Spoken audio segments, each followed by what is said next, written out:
Película. I've never seen a case like this before. 23 identities live in Kevin's body.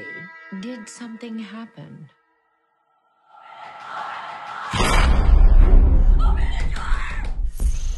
Well, yesterday when we saw the movie, Patricia and Hedwig got the most laughs. Yeah. How was the preparation for those roles and for all the roles in general? I think Patricia, Hedwig, and there's one other character right at the end that comes in. They were probably the hardest. Patricia and Hedwig, I think Patricia partly because it would be easy to just make it a drag act, and I didn't want it to be that. And we talked about me having a wig and stuff, but we just thought, no, it's not about wigs and makeup. It's about the purity of the fact that this one body has to share its physical self with 23 personalities. 23 people have to share this one physical space. So we didn't want it to become about wigs and things like that. So how did you come across it, and how the idea for the movie was born? This is a very unusual movie for me because it began 15, 16 years ago when I wrote this character. I came up with the character a long time ago and didn't make the movie till now. But it is the subject matter of the disorder, the psychological disorder, that is so compelling to me because I find it frightening, yes, but more so I find it emotional, and then I find it inspiring and wondrous in their abilities. So from this tragic thing that happens to them, they have these incredible abilities. What is the mind capable of? What are we capable of? The human brain is the most complex object in the universe. The only way we're getting out of here is if one of them decides to let us out. Aren't you the clever one? Casey es una muestra de la belleza que se puede encontrar en lo dañado. Sí. Y entonces pensé, bueno, es que todos estamos hasta cierto punto dañados de alguna u otra manera. Si están viviendo la vida, se dañan, definitivamente. Y creo que el mensaje de la película es tan bella porque no es lindo pensar que vos sos dañado, no es lindo pensar que las cosas que te pasan en la vida que te marcan de una manera negativa. Obviamente te van a dejar un poquitito de algo negativa, pero tenés que triunfar eso y tenés que salir más fuerte todavía. Y Casey me parece que es un ejemplo genial de eso. Yeah, you know, our flaws are what make us, and our trauma is what makes us stronger at times. Sometimes our trauma breaks us, but I think the message that Knight is making, the message that he is investigating in this film, Knight, is that it's the nux and the crux of every single superhero, supervillain.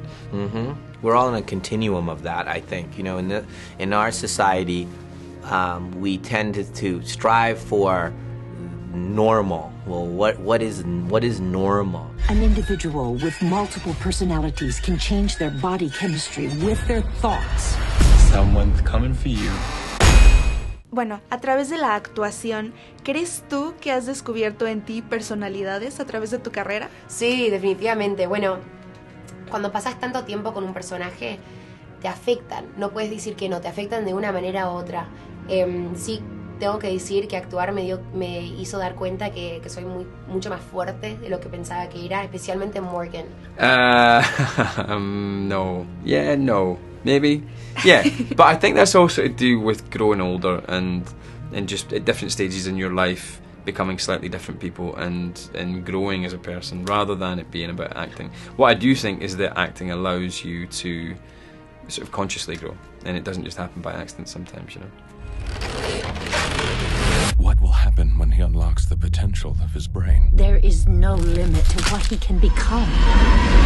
Actually, I was gonna tell you, I think Dr. Fletcher's job is to make Kevin one again. But your job here was to help James multiply and be more. Yeah, true. What was the challenge behind that?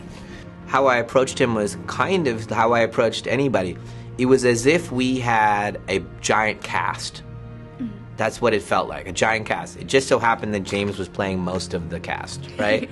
So James would come in and we would have a conversation about this XYZ character What is her motivation? Why is she there? What is she like? Where does she come from? How does she walk? All that stuff. All the normal conversations I would have with an actor. Great.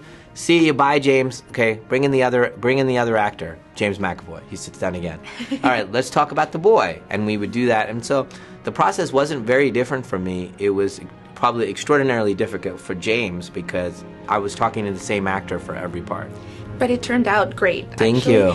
And I also wanted to ask you, have you ever felt that need as Dr. Fletcher of making people believe in your job and in what you're doing? For me, I guess I'm saying that movies that are original, that have different genres in them, that are so different you've never tasted anything like it, that's going to be successful, that people want that they don't necessarily want to know what they're coming to see, that they don't want. I know people are super, especially now, a sense of like comfort from things they're familiar with. I get that, and I understand that. But I'm the Dr. Fletcher saying there's another thing there. The original films are powerful and people want them. The world will understand now. The beast is real.